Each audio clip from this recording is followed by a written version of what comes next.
বন্ধুরা, এই টাওয়ারটা কমপ্লিট হয়ে গেল আমাদের। এখন অন্য টাওয়ারে যাব। টাওয়ার কমপ্লিট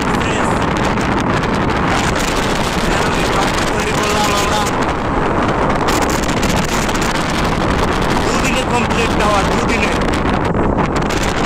765 টাওয়ার দুদিনে কমপ্লিট করে দিলাম। দুদিনে বিশ্ব রেকর্ড বন্ধুরা, বিশ্ব রেকর্ড করে দিলাম আমরা।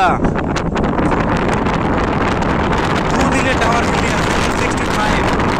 এই যে এই মডেল টাওয়ারের মডেল, এই যে টাওয়ারের মডেল, সেম এই টাওয়ারটা তৈরি করলাম,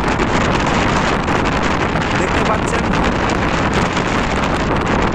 তো বাংলাদেশের ভাইয়েরা বেশি করে লাইক করবেন আপনারা। এই যে এই টাওয়ারটা তৈরি হয়ে গেল।